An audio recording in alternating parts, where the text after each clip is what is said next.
그런데 대부분의 분들은 거기를 사기에는 만만치 않아요. 그래서 예산이 적은 분은, 예산이 적다면, 자, 만약 개통 예정에 있거든요. 이게 획기적인 노선이라고 보기 때문에. 자, 안녕하세요. 재테크 맛집입니다. 오늘은 올해 집값 전망에 대해서 얘기를 해볼 텐데요. 이 얘기가 왜 중요합니까? 지금 집을 사야 되나 말아야 되냐, 이게 지금 가장 큰 화두로 떠오른 상태입니다. 서울 집값 상승폭이 5년 10개월 만에 가장 큰 폭으로 오르면서 쾌재를 부르는 사람도 있겠지만, 대부분의 또 많은 사람들은 이거 이번에도 내가 또 버스를 놓쳤나, 이런 마음 때문에 불편하실 수도 있다고 생각합니다. 그럼 내가 지금 재테크에 참여를 해야 되는가, 아니면 내 집 마련을 지금 해야 되는가, 여기에 대해서 오늘 종합적인 결론을 내려봐 드리겠습니다. 자, 올해 집값 전망, 아직 늦지 않은 덜 오른 것들은 어떤 곳들일까, 이 주제로 얘기를 해볼 텐데, 사실 올해 집값 전망을 그 누가 정답을 말할 수 있겠습니까? 그럼에도 많은 고수들이 각자의 의견을 말하고 있죠. 우린 이럴 때 한 사람 말만 들어봐서는 안 되고, 병원도 세 군데는 가보고 결정하라는 말이 있지 않습니까? 각 고수들입니다. 저희도 세 군데는 들어보자는 취지에서 3명의 유튜버 분석을 제가 압축 정리해서 여러분들에게 전달 드리겠습니다. 의사결정하는데 굉장히 도움이 되실 거고요. 어느 한쪽 얘기만 들어보는 것보다 원래 좀 약간 중립적인 유튜버 분, 그리고 아주 긍정적인 분, 그리고 회의적인 분, 모두의 의견을 정리하면서 저는 어느 정도 흐름을 읽을 수 있었거든요. 제가 한번 정리해봐 드리겠습니다. 자, 요렇게 먼저 재테크 읽어주는 파일럿님 얘기를 한번 정리해 보도록 할 텐데요. 아주 편안하고 따뜻한 스타일의 유튜버 분이시죠. 이분은 원래 집값 상승론에 좀 주의를 하는 쪽이었습니다. 실제로도 올 하반기에 집값 내릴 수 있다라는 말씀을 하셨던 분인데, 그 영상을 올리고 4일 뒤에 집값 상승론에 일부 동의하는 영상을 올렸습니다. 요거 때문에 이제 댓글 반응도 좀 난리가 나긴 했었어요. 그런데 변화가 급격했다 보니까 유튜버의 의견도 급히 변할 수 있다라고 저는 이해를 했으면 좋겠습니다. 자, 이분 얘기 한번 정리해 보도록 하겠습니다. 자, 우선 지금 현상에 대해서 좀 정리를 먼저 하고 들어가셨어요. 매수 심리 포인트라는 게 있습니다. 서울주택 매수 심리가 2024년에 133포인트로 기록을 했다고 합니다. 이게 2년 9개월 만에 최고치인 건데, 이게 어느 정도냐, 21년에 그 엄청났던 불장, 그 불장에서 서울주택 매수 심리 포인트가 142포인트였다는 거죠. 와, 그때가 142포인트인데 133이면 대단하다, 그죠? 그리고 서울 집값 상승폭이 5년 10개월 만에 가장 큰 폭이라고 했는데, 그러나 이 부분을 짚었습니다. 서울만 올랐고 전국은 그래도 하락했다라고 말씀을 하셨고요. 사실 그러하죠. 서울 동대문구, 마포구, 강남구, 송파구 이런 부분에서 두드러지게 상승세가 보였고, 이것은 특정 지역만 오른 상황이라고 볼 수 있다. 서울은 올랐지만 전국은 하락했다. 하지만 이 상승세가 번질 가능성이 있기 때문에 지금 급히 영상에서 말하고자 하는 그 방향을 급히 바꾼 상황입니다. 자, 원래 강남이 상승하면 어떻게 되죠? 누가 따라 상승하죠? 서울이 상승한다. 서울이 상승하면 경기가 따라 상승한다. 자, 이게 원래 번지는 형태다, 그죠? 정말 잘 됐던 시기에는 이 상승세가 지방 상승세까지 번지곤 했는데, 지금은 요거 지방까지 보기에는 좀 여러 현상을 봤을 때 좀 아니다고 보시고, 요 정도로 번질 수가 있기 때문에 한번 주목해 볼 필요가 있는 것입니다. 지금 이게 이렇게 지금 보이고 있죠. 그래서 이게 이렇게 따라서 번질 것인가, 이 부분에서 지금 현재 우리가 궁금한 부분입니다. 자, 그래서 또 분석을 하셨는데, 서울 집값 반등 요인은 3가지로 분석을 하셨습니다. 특히나 공급 부족, 그리고 신생아 저금리 대출로 인한 거래가 좀 활발했던 거, 그리고 스트레스 DSR이 연기됐던 것, 이렇게 3가지를 꼽았습니다. 그러나 뭐니 해도 이게 가장 커 보인다라고 말씀하셨는데요. 미국 금리 인하 가능성에 대해서 얘기를 하셨어요. 제 지난 영상에서도 이 미국 금리가 내려올 가능성이 있다. 그러나 아직은 그 시기를 점칠 수는 없지만, 아마도 이 세계가 경제 성장 쪽에 손을 들어주면 금리가 인하할 가능성이 있고, 이 시그널은 우리나라의 부동산 시장에도 큰 영향을 미칠 것이다 제가 말씀을 드렸었는데 재테크 읽어주는 파일럿님도 이것을 가장 큰 요인으로 보셨습니다. 자, 그렇게 봤을 때 그 인하 가능성에 힘을 실어주는 것이 바로 시카고 선물거래소 얘기를 하셨습니다. 시카고 선물거래소가 올 9월에 미국 금리가 내려올 것이다 라고 점쳤습니다. 근데 뭐 시카고 선물거래소가 누구길래 얘들 말이 그렇게 중요하느냐.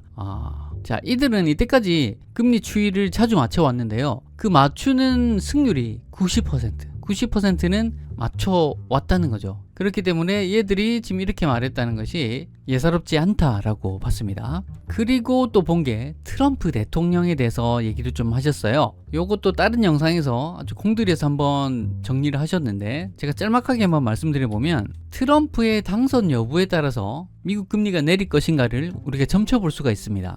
왜냐하면 트럼프는 자기가 당선되면 금리를 내리겠다라고 이미 말을 했고요. 미국 대선은 11월입니다.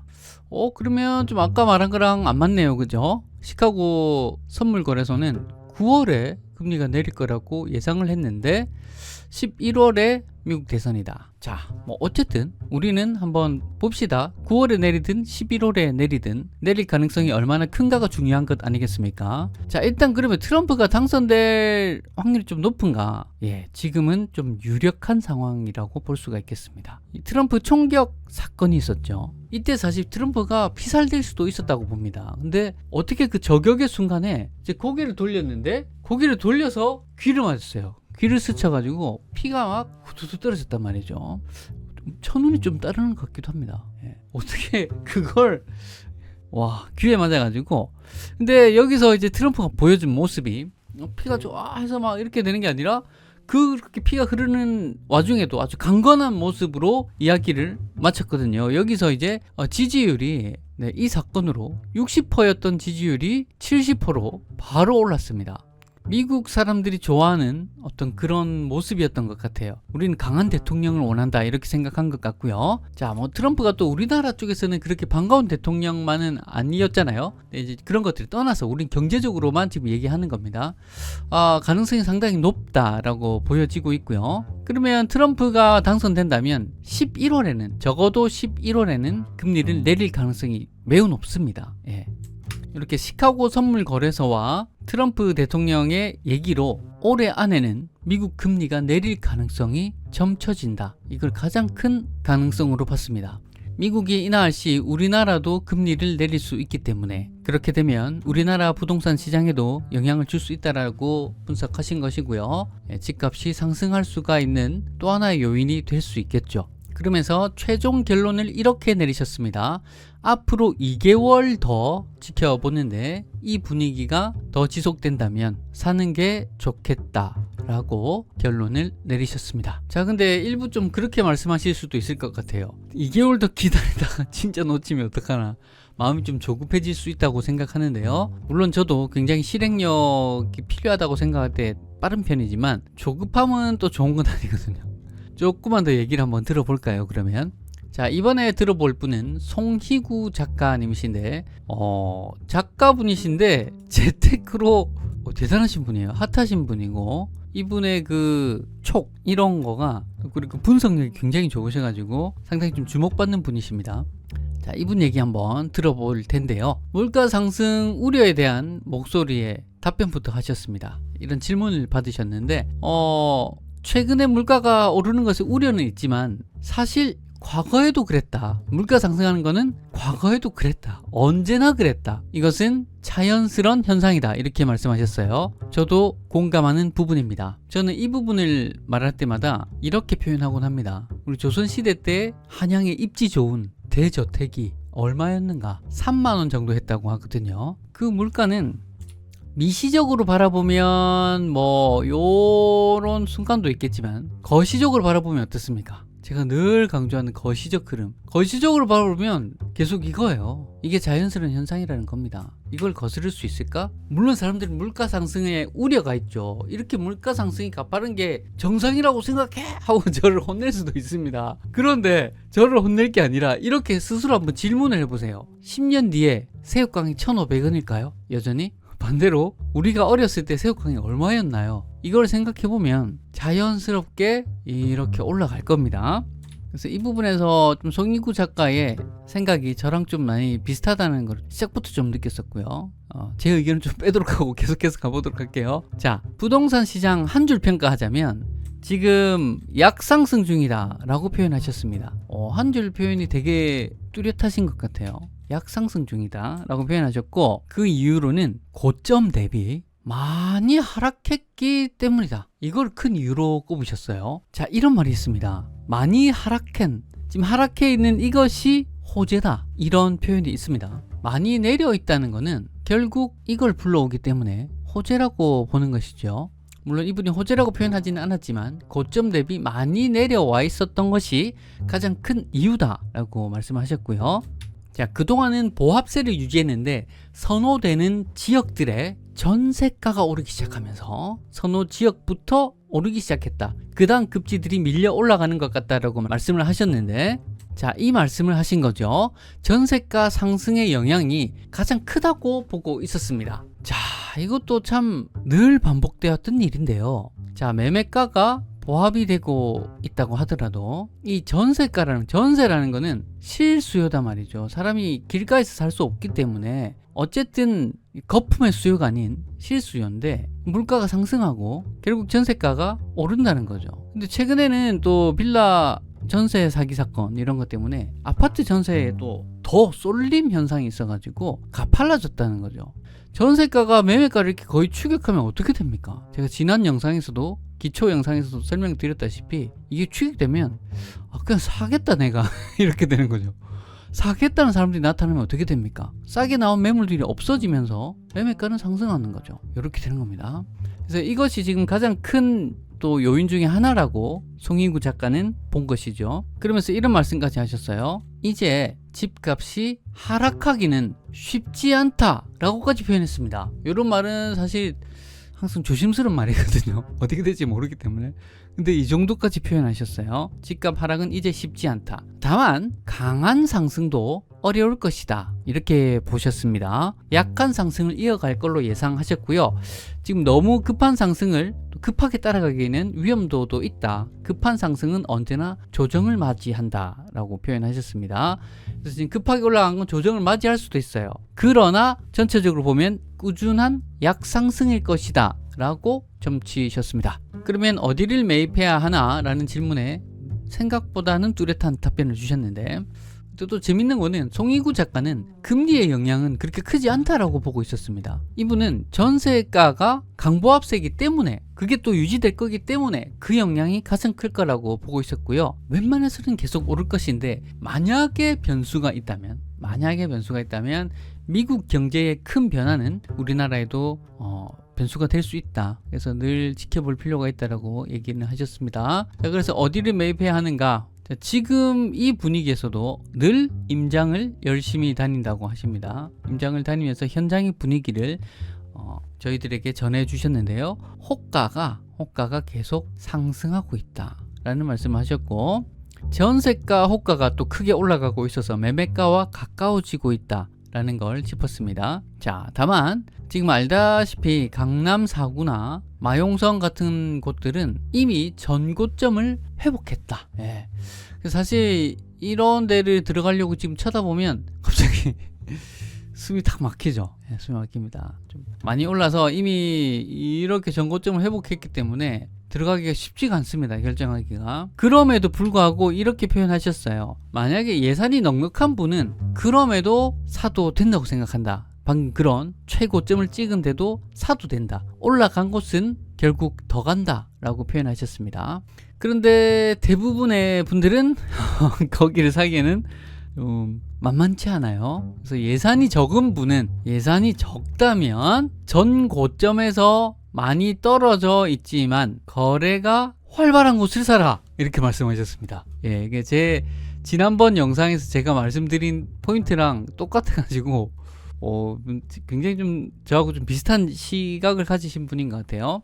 지난 영상에서 제가 이 말씀을 드린 거잖아요. 물론 저는 이제 이 평균도 본 것인데 거래 평균을 뚫고 올라가는 순간들이 있어요. 뚫고 올라가는 순간들이 있는데 크로스가 나는데 이것이 하필이면 거시적으로 봤을 때도 큰 흐름을 봤을 때도 요즘 분위기가 좋다 그러면서 이게 크로스가 나면서 뚫고 올라간다. 이게 딱 사야 되는 타이밍이다. 최적의 타이밍이다. 사실은 진짜 전문적인 투자자들은 이때 삽니다. 이때 요 힘든 시기에 사놓거든요. 근데 보통 그러지 않기 때문에 요렇게 크로스가 나는 순간에 사야 된다. 근데 이거까지 놓치면 이제 정말 버스를 놓치는 것이죠.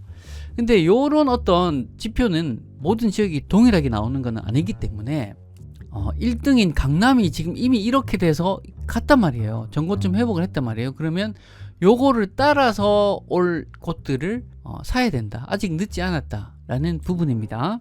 자, 계속해서 송인구 작가님 얘기를 이어갈게요. 제 얘기가 좀 너무 길어졌네요. 자, 다음 얘기로는 이런 질문을 받으셨어요. 상가 투자는 그러면 어떤가 이런 얘기를 질문을 받으셨는데, 상가는 월세가 올라야 그 건물의 가치가 오르는 거거든요. 그러다 보니까 좀 아파트 같은 것보다는 좀 어렵다라고 표현하신 거죠. 월세를 올려받아야 돼요. 월세가 올라가야 그걸로 환산해서 그 건물의 가치가 결정이 되는 게 상가다. 월세 못 올려받으면 분위기 좋아도 오르지 않는다는 거죠.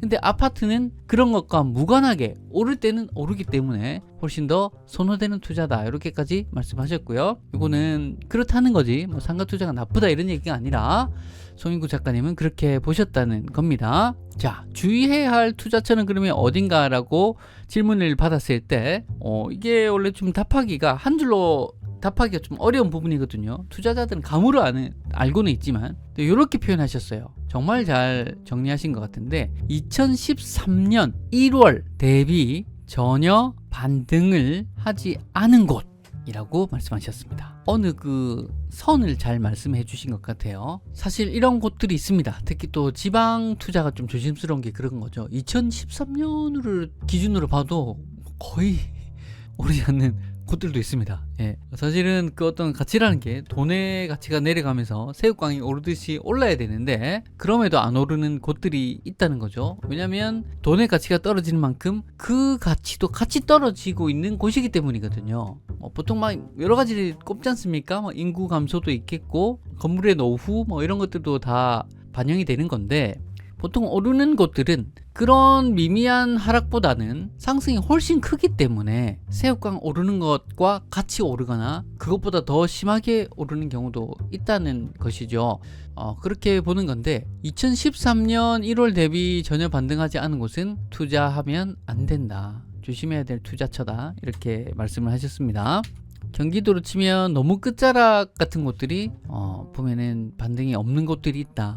그런 것들 유의해라 이렇게까지 첨언을 하셨습니다. 자, 그리고는 관심을 가져야 할 지역은 어디일까요? 라는 질문에 대답하기 좀 민감한 부분일 텐데 몇 군데를 예시로 이렇게 짚어봐 주셨습니다. 자, 동탄을 만약 예를 들어 보자면 동탄을 바로 사기에는 지금 너무 비싸다. 너무 비싸기 때문에 동탄을 버스 타고 몇 정거장 가면 도착할 수 있는 지역, 요런 데를 주목해보라 라는 것이죠.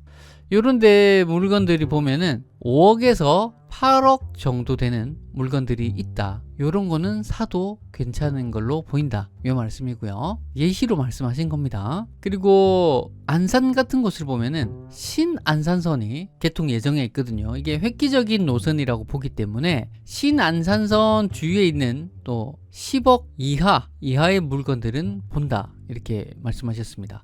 이게 10억 이상이 돼버리면 광명이나 하남이랑 비교가 또 되기 때문에 10억 이상은 좀 보기가 좀 그렇고 10억 이하만 본다. 이렇게 말씀하셨습니다.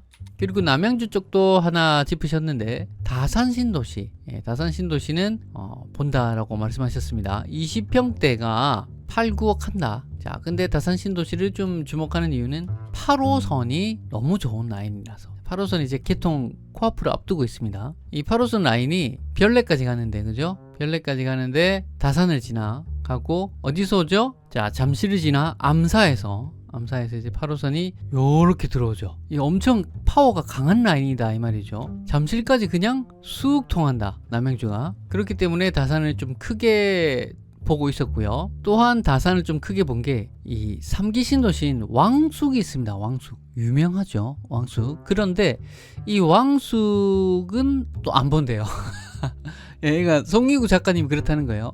왕숙은 또 안 보신대요. 그 이유로 말씀하신 것이 왕숙이 이제 경기도로 치면 동쪽으로 너무 끝에 있는 쪽이 되는 것이고 왕숙에 큰 도시가 생기면서 다산은 비교적으로 배후 도시를 낀 곳이 된다라고 분석하셨기 때문입니다. 그러면 왕숙이라는 큰 도시가 외곽 도시고 다산이 비교적 좀 중심으로 들어오는 효과까지 보기 때문에 본인이라면 다산을 더 관심 가져야 될 지역이다 라고 본다는 것이죠. 자, 이 정도로 관심 가져야 할 지역까지 말씀을 해주셨습니다.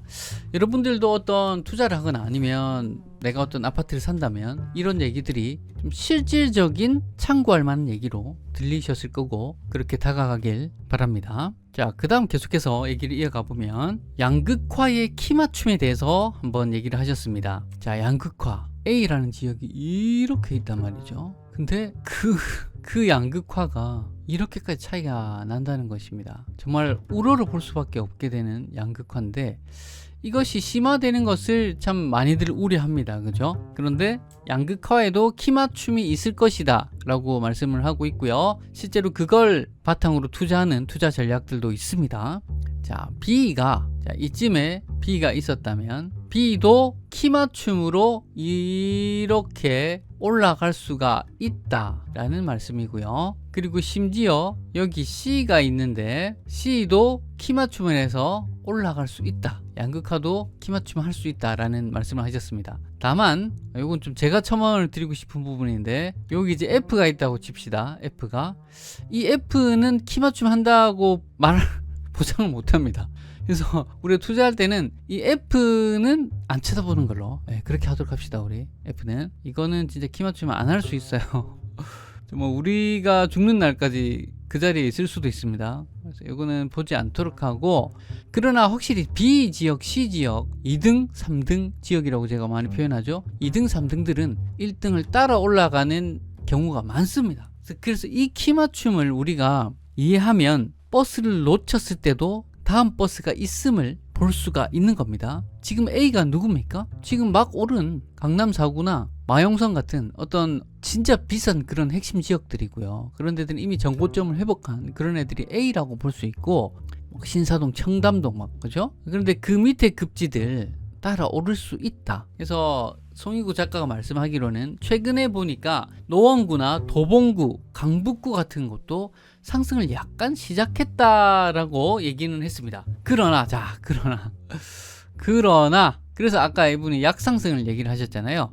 급상승은 못할 걸로 보인다 라고 얘기했습니다. 보통 B도 급상승할 때도 있거든요. A를 빨리 따라갈 때도 있는데 그건 아닐 것 같다 라고 짐작을 하셨습니다. 제 생각에도 지금 타이밍이 B, C 지역이 급상승할 것 같지는 않습니다. 제 느낌에. 제가 지난 영상에서 말씀드린 2027년과 30년에 전체적으로 다 올라있는 시기가 올 것 같다고 말씀드렸는데, 그때가 되면 정말 키 맞춤을 B가 이까지, C도 이까지 오르고 전체적으로 다 F는 빼고요. 그래도 F는 뺍니다. 그런 시기가 이쯤에 오지 않을까, 저는 그렇게 보고 있습니다. 자, 어쨌든 이렇게 양극화의 키 맞춤까지 여러분이 이해하신다면 내가 버스 놓친 게 이제 완전히 물 건너갔네는 아니다라고 말씀드리고 싶습니다. 그리고 송인구 작가님 마지막 얘기였던 것 같은데, 추천할 만한 청약 지역이 있느냐라고 했을 때 또 몇 가지 얘기를 해주셨습니다. 잠실 레미안, 아이파크, 자, 요런 데가 지금 2025년 6월에 예정돼 있거든요. 이런 것들은 해볼 만하다. 반포 레미안 이런 것들도 해볼 만하다. 예, 당첨되면은 10억 마진 본다 이렇게 하셨거든요. 그래서 근데 이런 얘기를 하셨어요. 이게 좋은 거는 누가 모릅니까? 청약, 그죠? 이게 좋은 건 다들 아는데 이게 당첨이 거의 로또다 이렇게 보고 있는 거고, 확실히 당첨되면은 10억 마진은 보고 들어간다라고 그렇게 보고 있었습니다.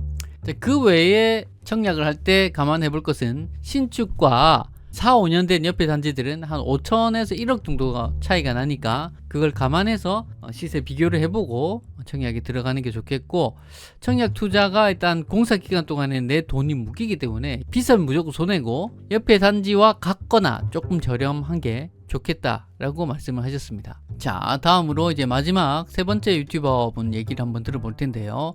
표영호 대표님의 얘기를 한번 들어보도록 하겠습니다. 2021년 불장에, 그 엄청난 불장에 곧 하락할 것이라고 말했고, 그걸 마친 유튜버라서 좀 주목을 받으셨고요. 늘 좀 투자에 조심하는, 하락론자까지는 아닌데 그렇게 표현할 수는 없는데, 그래도 어쨌든 몇 개월 전까지도 하락장을 내다봤던 분입니다. 물론 지금 그것 때문에 좀 악플이 많다고 좀 힘들어하고 계시긴 하셨어요. 몇 개월 전까지 하락장을 내다봤기 때문에. 근데 또 우리가 좀 이해를 해봤으면 좋겠는 거는, 지금 갑자기 반등하는 거는 좀 놀랍긴 합니다. 좀 빠르게 움직였다고 보는 부분도 있기 때문에 이해를 하자면 이해를 했으면 좋겠고, 우리가 이렇게 하락을 내다보는 사람의 얘기도 들어볼 필요가 있다는 거죠. 한번 제가 분석해 보겠습니다. 그래서 우리가 3명은 들어보자라고 제가 이 컨텐츠를 기획한 거고요. 자, 2021년 불장에 하락을 말한 유튜버다. 몇 개월 전까지 하락장을 얘기했고, 이런 주의하는 스타일의 얘기도 들어봐야 한다, 이 말씀입니다. 2024년 하반기 소폭 반등 후에 다시 침체기가 올 가능성을 말하고 있습니다. 자, 이렇게 말하는 사람도 있어요. 지금 2024년도 갑자기 이렇게 막 올랐단 말이죠. 왜 이러지? 하는데 하반기에는 다시 침체기로 들어갈 가능성이 있다. 이때 이 그래프가 2009년에 있었다. 자, 이 말씀을 하셨습니다. 이때와 같을 수도 있다. 이렇게 될 수도 있다. 이렇게 보셨고요. 그럴 수도 있다고 봅니다. 네, 정말 그럴 수도 있다고 봅니다. 이게 계속 이럴 것이냐, 아니면 일시적으로 갑자기 이렇게 왜 올랐지? 갑자기 왜 올랐지? 했던 것이 조정을 맞이할 수도 있다. 저도 그럴 수 있다고 봅니다. 자, 그러나 저는 결국에는 이렇게 갈 것이다. 만약에 침체기가 다시 온다 하더라도 한 2년? 다시 이렇게 될 것이다 라고 저는 보는데요. 제 얘기를 좀 빼고요. 또 제 얘기가 들어와 버렸네요. 조심스럽게 내다보고 계셨고요. 단, 이 말씀하셨어요. 국가에서 어떤 특례 대출을 만드는가에 따라서 바뀔 수 있다고 봄 라고 말하면서, 사람들이 주택을 구입하기 좋은 특례 대출이 또 나온다면 침체기를 아까 점치셨는데, 다시 침체기를 점치셨는데 침체기가 안 올 수도 있음 이라고 말씀하신 거예요. 네. 불장에도 하락을 말했던 분이 조심하고 있다. 저는 이렇게 느껴졌어요. 이때 정말로 안 내릴지도 모르겠는데, 예, 이렇게 생각하신 것 같았습니다. 그러면서 이 말씀을 하셨어요. 빌라 포비아 현상에 대해서 말했습니다. 갑자기 빌라 포비아로 얘기가 넘어갔어요. 빌라에 대한 두려움이나 공포심으로 빌라를 기피하는 현상을 말하는데요. 최근에 이제 빌라 전세사기 때문에 사람들이 빌라를 두려움과 공포심으로 좀 보는 빌라 포비아 현상이 좀 있다, 요거거든요. 갑자기 이 말씀을 왜 하느냐, 그래서 지금이 빌라를 사야 할 때가 아닌가 라는 말씀하셨습니다. 좀 뜬금없다, 그죠? 여러분, 뜬금없다고 느껴지시죠? 그런데 저는 이거 들어볼 만한 얘기라고 생각됩니다. 한번 들어보세요. 모두가 공포심을 가질 때, 모두가 노라고 할 때, 모두가 아니라고 말할 때, 그게 가장 좋은 또 호재일 수도 있거든요. 그 얘기 한번 봅시다. 나중에 아파트가 될 수 있는 것이 빌라다 라고 말씀하셨습니다. 그쵸? 이런 것 때문에, 그죠? 이렇게 되면은 그 빌라가 결국에는 신축, 예쁜 아파트가 될 수가 있다는 것인데, 이걸 내다보기가 쉬운 일은 아니란 말이에요. 그러나 내다볼 수 있는 기술이 있다면, 그런 걸 내다볼 수 있는 전문가가 있다면 이거 얘기가 좀 달라질 수 있습니다. 사실 저희 팀이 이쪽에 가깝습니다. 그 얘기는 제가 이거 끝날 때 한번 다시 말씀드리도록 하고요. 저희 대표님 얘기랑 좀 말씀드려볼게요. 자, 빌라 가격이 많이 하락했다. 지금 빌라가 완전히 기피 대상이잖아요. 기피 대상인 거는 기회일 수 있다, 이렇게 보는 거고, 그리고 하락한 빌라를 사는 청년 세대들이 있다. 이게 이제 실제로 뉴스에서 또 났던 얘기입니다. KPI 뉴스에서 나온 얘기인데, 2030 세대가 주택 매수하는 게 빌라 등 비아파트 주택에서 많다. 주택 거래의 31%가 MZ세대가 사들였다. 이렇게 기사가 나온 바 있습니다. 그래서 표영호 대표님은 고가의 아파트만 보지 말고, 이것만 보면 갑자기 한숨이 나오면서 떠났구나, 또 떠났구나, 이렇게 보는데 저렴한 빌라 시장을 선점해 볼 수도 있다. 볼 수도 있다. 이렇게 말씀하셨습니다. 아파트가 비싸다면 저렴한 빌라 시장 선점은 어떤가 이렇게 얘기가 나왔고요. 그러면 이제 궁금한 게 저평가된 빌라를 선별하는 방법은 뭔가 이렇게 얘기가 나왔어요. 자, 그게 직접 거주라면 새 빌라를 매입하는 것도 방법이 될 수 있겠고, 그러나 장기 투자를 본다면 노후 지역의 오래된 빌라를 봐라 이렇게 말씀하셨습니다. 새 빌라와 노후된 오래된 빌라 중에 또 새 아파트가 되는 기준으로 봤을 때는 얘가 더 쌩쌩한 애일 수도 있어요. 쌩쌩한 애다?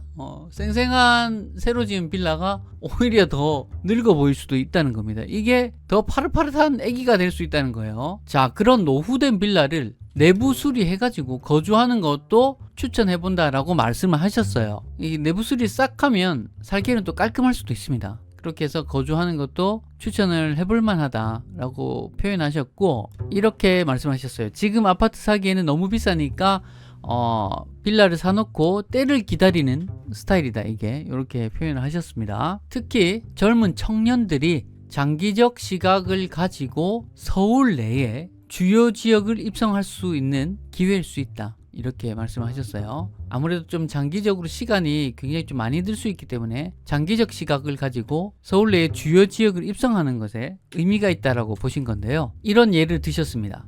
강남구청까지 15분에서 20분이면 갈 수 있는 그런 빌라가 굉장한 입지죠. 강남구청을 15분에서 20분에 들어갈 수 있는 빌라, 서울 내의 주요 지역에 있는 빌라다, 그죠? 이런 빌라가 별내 다산 아파트보다 싸다, 요거를 짚으셨습니다. 무려 서울 시내인데 강남구청 15분 20분 거리인데도 이런 아파트보다 싸다라는 부분이죠. 젊은 청년이 어떤 출퇴근을 하면서 좀 강남에 가깝게 살면서 이런 거를 사서 수리해서 잘 사용하고 있다 보면 이 청년이 25살인 이 청년이 45살이 되는 어느 날 어떤 기회가 올지 모른다라는 그런 시각으로 말씀을 하신 겁니다. 송희구 작가님, 우리 앞에서 봤던 송희구 작가님은 이런 지역을 한번 참고해봐라 라고 말씀하셨어요.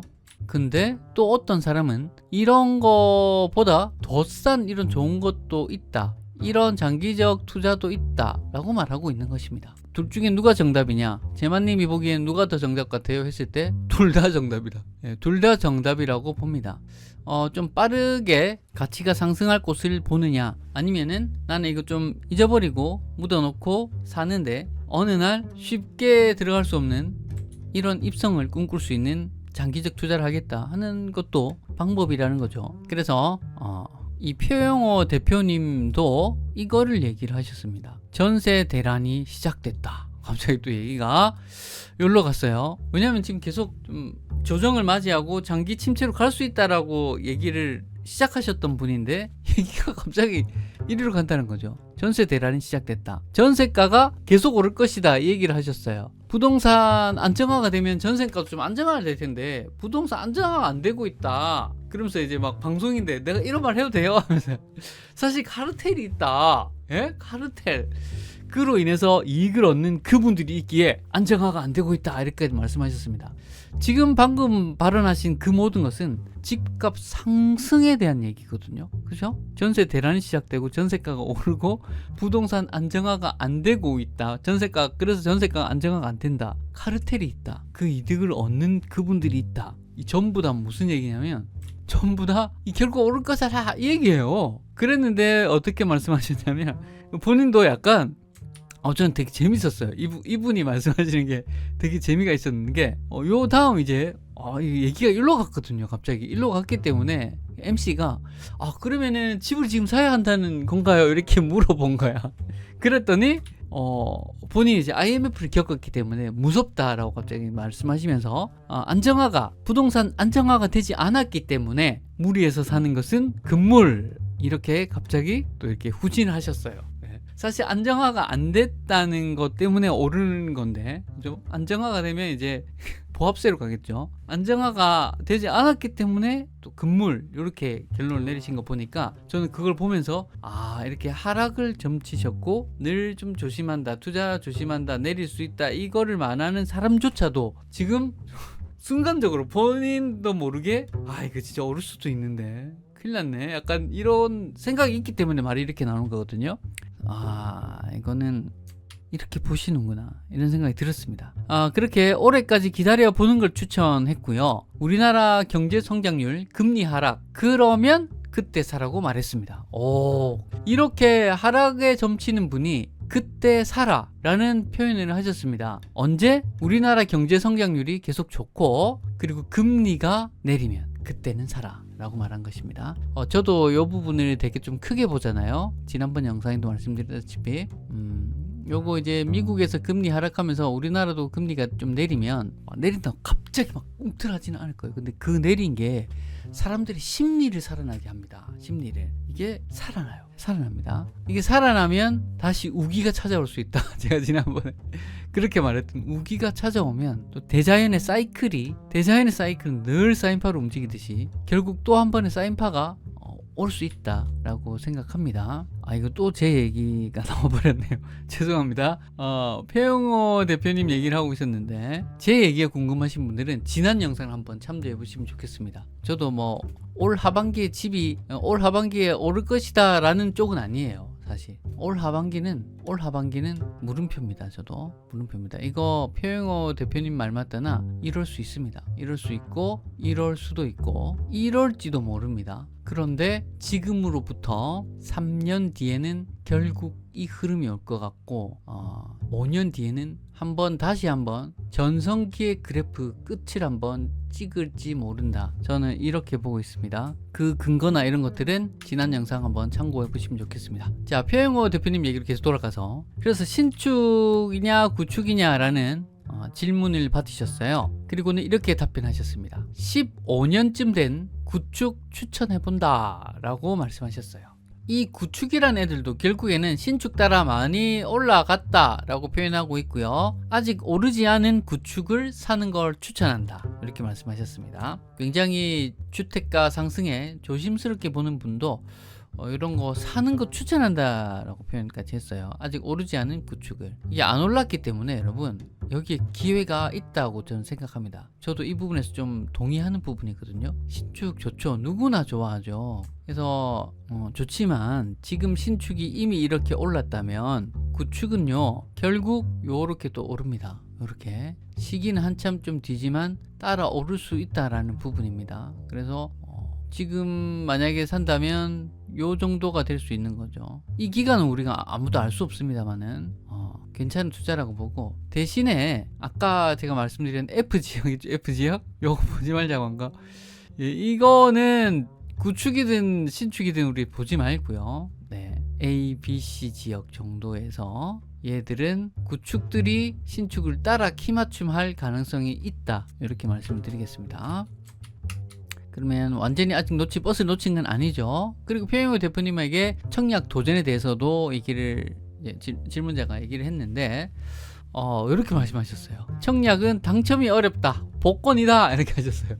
역시나 조심하고 좀 상황을 보수적으로 보는 분입니다. 그런 분들 얘기도 들어볼 필요가 있어요. 청약 당첨이 진짜 로또죠. 저도 그렇게 보는 쪽입니다. 예. 그렇지만 그럼에도 계속 트라이 해봐라. 조건이 되는 분들은 계속 트라이 해봐라 라고 말씀을 하셨고, 다만 내 집 마련이 꼭 청약만이 답은 아니다 이렇게 다시 한번 첨언하셨고, 내가 살기 좋은 위치에 있는 구축을 사는 것도 나쁘지 않다, 꼭 한번 생각해보라 이렇게 말씀하시면서 주위에는 자기 주위의 지인 얘기도 하셨습니다. 청약만 꿈꾸다가 나이가 들어서까지 아직도 집이 없는 지인도 있다. 사실 가점을 맞추려면 여러 조건이 필요하지 않습니까? 근데 그런 조건을 맞추는 게 쉽지 않는 사람도 있어요. 사람마다 좀 다르지만 그런 조건이 안 맞는 분들은 그럴 바에는 차라리 기존 아파트를 사는 게 좋다고 본다 라고까지 말씀하셨습니다. 자, 요렇게까지 해서 제가 이렇게 3명의 유튜버 분 얘기를 한번 정리해 봤습니다. 좀 중립적인 분, 긍정적인 분, 약간 회의적인 분의 얘기까지도 다 정리를 해봤는데요. 좀 어떠셨나요? 중립적이거나 회의적인 분들조차도 사실 지금 상승세가 심상치 않다라고 보는 것 같아요. 그렇게 봤기 때문에 말이 좀 조심스러워지고 말이 자꾸 이중적으로 말이 자꾸 나오는 거죠. 그런 것들을 좀 엿볼 수 있었고, 우리가 또 어떤 지역들 한번 보면 좋은지도 다른 시각으로도 한번 살펴봤습니다. 자, 여기서 아까 그 빌라 얘기를 제가 뒤에서 조금 더 드리겠다고 말씀드렸는데 저희 팀의 대표님이 임경민 선생님 500채 낙찰과 1000% 수익을 다수 일으키신 경매 신이라고 불리우는 유명하신 분입니다. 저희 대표님이 또 이쪽 분야의 아주 전문가이시거든요. 그래서 어떤 지역을 미리 분석하셔서 어떤 이런 것들이면 요거 제가 보여드려도 되는가 모르겠는데 대표님이랑 이번에 이번 영상 기획하면서 말씀 좀 나눴거든요. 그래서 이런 거 한번 보여드려 볼게요. 자, 요런 지역들입니다. 제가 좀 빠르게 이렇게 한번 보여드릴게요. 하나 예시로 들어보자면 지금 이제 빨갛죠. 굉장히 노후된 지역이라는 거고요. 어떤 그 지역의 범위를 재봤을 때 이 안에 있는 조건들이 서울특별시 도시 및 주거환경정비조례 이런 대상 지역 요건에 맞아야 재개발에 들어갈 수가 있는 거거든요. 늘 이런 것들을 지켜보시고 이게 완화된 빠른 변화들 이런 것들을 캐치하고 계시는 거거든요. 시행 2024년 7월 1일에 3분의 2 이상에서 60% 이상으로 완화가 됐습니다. 이게 무슨 말인가 하면은 자, 이 안에 있는 건물들의 노후도가 평균 어느 정도인가 이런 것들을 봐야 되는 건데 이런 것들이 지금 완화가 됐어요. 재개발에는 아주 좋은 신호이거든요. 완화가 되고 그리고 호수 밀도 같은 것도 보고 해야 되는데 이런 걸 보는 전문가시란 말이죠. 그래서 이런 것들을 분석하셔서 이런 곳들은 이미 이제 재개발 구역으로 선정된 곳들이에요. 선정된 곳들. 그런데 주로 이렇게 근처에서 재개발 선정이 됐고 요런 위치에 방금 본 이런 조건이 갖추어지는 지역이 있다면 여기에 있는 조합원들이 주민들이 이들을 보기 때문에 이들의 집값 상승을 보기 때문에 다들 힘 모아서 추진을 할 수가 있거든요. 그래서 뭐 그런 지역들을 분석하셔서 굉장히 저렴합니다. 이런 데가 지금 굉장히 저렴하고 거의 줍줍 수준으로 얻을 수가 있거든요. 그렇게 해서 다양한 가능성들을 가지고 있는 겁니다. 이런 투자의 방식이 있어요. 그래서 그런 데들이 하나 둘 여기저기에서 선정이 되면 선정이 되어서 추진된다고 할 때 벌써 한번 오른단 말이죠. 다들 아실 텐데 그런 것들은 이렇게 올랐을 때 그때 팔고 또 다음 지역 가는 투자도 있고 되게 가치가 괜찮은 곳이라고 판단되면 그게 지어질 때까지 쭉 함께 가는 거죠. 그렇게 하는 방식도 있습니다. 그래서 저희 팀의 또 이사님이신데 이사님 안규리 이사님은 이런 투자를 굉장히 잘하셔서 7천만 원으로 시작해서 4년 만에 67억 자산을 이룬 분이시거든요. 이런 책을 한번 보셔도 좋겠고 혹시 이런 투자에 관심이 있으시다 하시면 아래 이메일로 문의 메일 한번 남겨주시면 제가 답신 드리도록 하겠습니다. 왜냐하면 저희 팀은 이런 지역을 분석해서 물건 자체를 컨설팅 해드리는 서비스도 하고 있기 때문에 뭐 문의해봐 주셔도 좋겠습니다. 자, 지금까지 재테크 맛집이었습니다. 구독 알림 설정 해두시면 앞으로 제가 분석해드릴 영상들도 빠르고 쉽게 받아보실 수 있습니다. 고맙습니다. 재테크 맛집이었습니다.